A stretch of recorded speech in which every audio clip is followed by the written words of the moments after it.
Assalamualaikum warahmatullahi wabarakatuh. Selamat pagi anak-anak. Bagaimana kabarnya hari ini? Semoga sehat semuanya, nggih.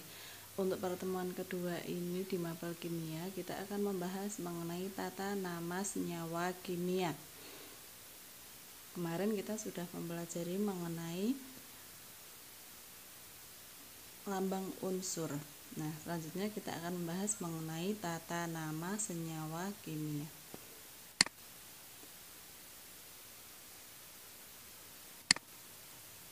Tujuan dari pembelajaran ini, peserta didik mampu menentukan nama senyawa anorganik sederhana melalui diskusi kelompok dengan teliti. Peserta didik mampu menentukan nama senyawa anorganik sederhana tanpa melihat buku dengan teliti dan tanggung jawab. Peserta didik mengetahui cara penamaan senyawa anorganik sederhana tanpa melihat buku dengan benar. Nah, sebelum kita membahas mengenai tata nama senyawa, kalian harus tahu dulu, diingat-ingat materi minggu lalu mengenai lambang unsur. Nah, kemarin sudah saya jelaskan bahwa lambang unsur itu ada 3 jenis. Ada yang 1 huruf, 2 huruf, dan 3 huruf. Misalnya 1 huruf H, hidrogen, menggunakan huruf kapital. Yang 2 huruf Na, Li, Ca, yang huruf depannya adalah huruf kapital. Huruf keduanya adalah huruf kecil. Kemudian ada yang 3 huruf, misalnya ini. Yang huruf yang pertama kapital, kedua dan ketiganya huruf kecil. Nah, pada zaman dahulu, zat kimia diberi nama sesuai dengan nama penemunya, nama tempat maupun sifat zat dan lain sebagainya. Kemudian dengan bertambahnya jumlah zat yang ditemukan, baik alami maupun buatan, maka perlu adanya nama untuk memudahkan penyebutan nama suatu zat. Maka dinamakanlah dengan IUPAC. Nah, kemudian untuk memudahkan penamaan senyawa dikelompokkan menjadi 2, yaitu senyawa anorganik dan organik. Nih, bisa dilihat di bagian berikut. Jadi senyawa dibagi menjadi 2, anorganik dan organik. Kemudian ada anorganik dibagi menjadi senyawa biner dan poliatom yang akan kita bahas di bab ini. Kemudian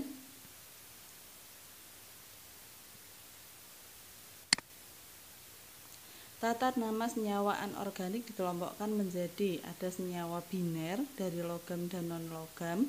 Kemudian ada senyawa biner dari non-logam dan non-logam. Kemudian ada senyawa yang mengandung ion poliatom, diberi nama dengan menyebutkan kationnya dulu, baru menyebutkan anionnya. Nah, sebelum kita membahas tata nama senyawa biner dan poliatom, kalian harus tahu dulu daftar nama dan rumus kation serta anion. Nah, di sini ada di sebelah kiri adalah rumus kation, sebelah kanan rumus anion. Di sebelah kiri kation itu semuanya bermuatan positif, bisa kalian lihat. Ada yang plus 1, plus 2, plus 3. Sedangkan yang anion itu semuanya bermuatan atau berpangkat negatif. Nah, misalnya litium Li plus, pangkatnya 1, plus itu berarti 1. Kalau 2 plus berarti 2. Nah, di kation ada yang suatu unsur ada yang memiliki lebih dari 1 muatan, misalnya Fe. Ada yang 2 plus dan ada yang 3 plus. Nah, tata namanya pun berbeda. Misalnya besi Fe 2 plus berarti besi dalam kurung 2, itu pakai angka Romawi. Misal Fe3 plus berarti besi dalam kurung Romawi 3. Begitupun dengan Cu, Hg, Au, kemudian Sn, bisa kalian lihat misalkan Sn, ada yang Sn2 plus dan 4 plus, berarti timah dalam kurung 2 dan timah dalam kurung 4 sesuai dengan pangkatnya atau muatannya.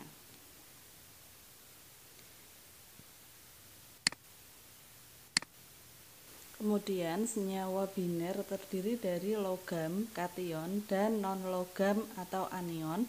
Dengan logam yang hanya mempunyai 1 muatan, maka namanya cukup dengan menyebutkan nama kation logam dan diikuti nama anionnya atau non-logam dengan akhiran ida. Contohnya misalnya NaCl. Ya, Na-nya adalah kation, muatannya plus, sedangkan Cl-nya adalah min, maka namanya adalah natrium klorida. Yang kedua, jika atom logam atau kation mempunyai lebih dari satu muatan, maka nama senyawa diberi dengan menyebutkan nama logam atau bilangan oksidasi logam, sedangkan anionnya non-logam dengan akhiran ida. Contohnya misalnya FeO. Nah, di sini dilihat Fe-nya adalah kation dan O-nya adalah anion. Nah, Fe sendiri bisa menjadi dua muatan, yaitu Fe2+ dan Fe3+. Nah, gunakan yang mana, Fe2+ atau yang 3+? Kita lihat dulu anionnya. Nah, kalau anionnya adalah 2 min, berarti kationnya harus 2+ biar muatannya sama dengan 0. Maka menggunakan Fe2+, sehingga namanya Fe adalah besi karena muatannya 2+, maka besi dalam kurung 2, O-nya adalah oksida, maka namanya besi dalam kurung 2 oksida. Kemudian contoh yang kedua misalnya Cu2O. Cu-nya adalah kation dan O-nya adalah anion. Sesuai dengan tabel yang tadi bahwa Cu itu bisa mempunyai dua muatan, yaitu Cu+ dan Cu2+. Nah, sedangkan anion O-nya adalah 2 min. Nah, Cu-nya pakai yang mana? Cu+ atau Cu2+. Nah, karena Cu-nya di sini ada 2, berarti menggunakan Cu+ saja karena sudah dikalikan 2 menjadi 2+. Nah, sama dengan O2 min sama dengan 0, sehingga namanya tembaga dalam kurung Romawi 1 oksida. Contoh yang lain misalnya FeCl3. Nah, di sini Fe-nya adalah kation, Cl-nya adalah anion. Nah, Cl itu muatannya -1, sedangkan Fe seperti tadi bisa membentuk dua muatan, Fe2+ dan Fe3+. Nah, kira-kira gunakan yang 2+ atau 3+, dilihat dulu. Karena di sini Cl-nya min, Cl-nya kan ada 3, berarti 3 min. Maka biar sama dengan 0, kationnya adalah 3+. Jadi namanya adalah besi dalam kurung Romawi 3 klorida. Begitu juga dengan PbI2. Caranya sama seperti tadi FeO, Co2O dan FeCl3. Kemudian selanjutnya, jika senyawa biner terdiri dari atom unsur non-logam dan non-logam, maka penamaannya dimulai dari non-logam yang pertama diikuti dengan non-logam kedua dengan diberi akhiran ida, misalkan HCl. HCl ini sama-sama non-logam dan non-logam, maka namanya adalah hidrogen klorida. Sedangkan ClF ini juga berasal dari non-logam, maka namanya adalah klorin fluorida. Begitupun dengan HBr, hidrogen bromida, ini berasal dari senyawa unsur non-logam dan non-logam. Contoh yang lain misal IBr, namanya iodin bromida.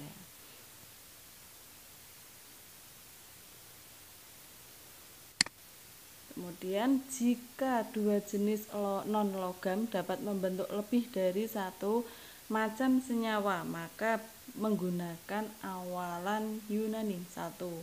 Misal 1 mono, 2 di, 3 tri, 4 tetra, 5 penta, 6 heksa, 7 hepta, 8 okta, 9 nona, dan 10 deka. Nah, contohnya ada di slide berikutnya.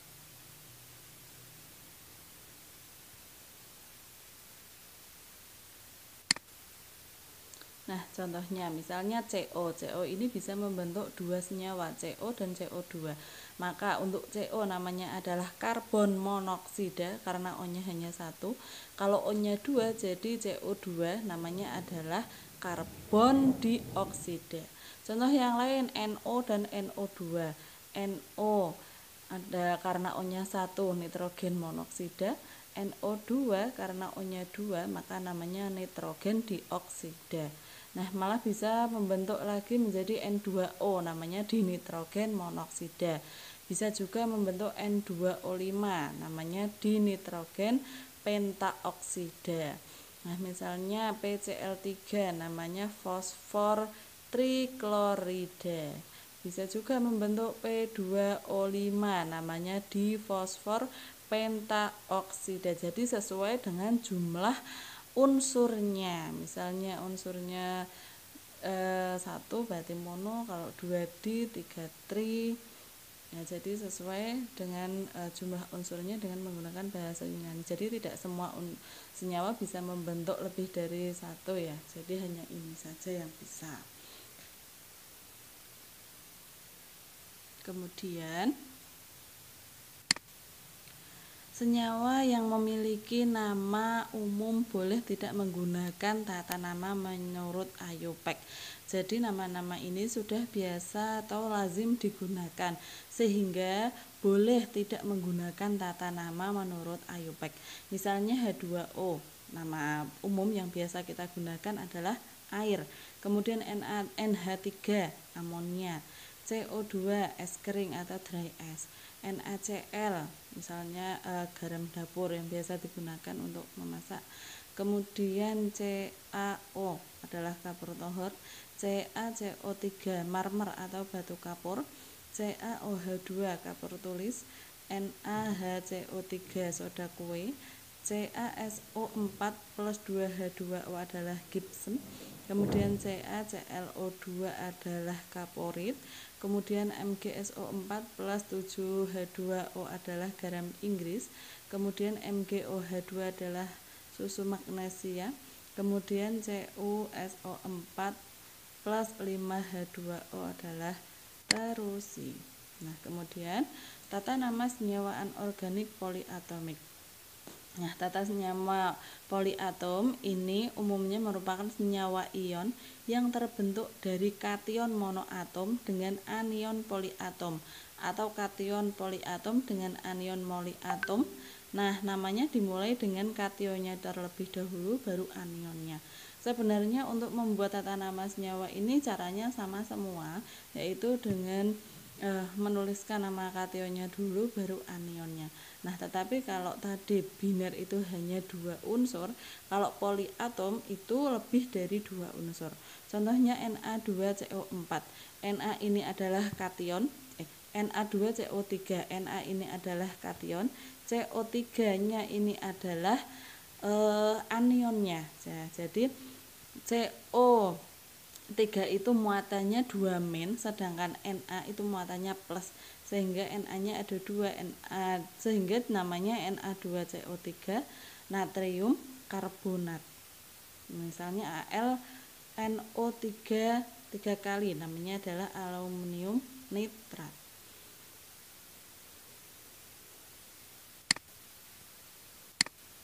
Nah, alhamdulillah sudah selesai untuk pembelajaran hari ini. Nah, tadi sudah saya jelaskan tata nama senyawa biner, senyawa poliatom. Nah, di sini ada latihan yang harus kalian kerjakan. Ada berilah nama senyawa di bawah ini. Jadi kalian harus memberi nama senyawanya yang P2O5, CaOH2, NH3PO4. Kemudian yang kedua, tuliskan rumus kimia dari senyawa berikut. Jadi kebalikan ya. Untuk yang atas, yang nomor 1 kalian memberi nama senyawa. Kalau yang nomor 2 kalian membuat rumus kimianya ya. Jadi kebalikan ya. Terima kasih untuk pembelajaran hari ini. Terima kasih sudah menyimak. Assalamualaikum warahmatullahi wabarakatuh.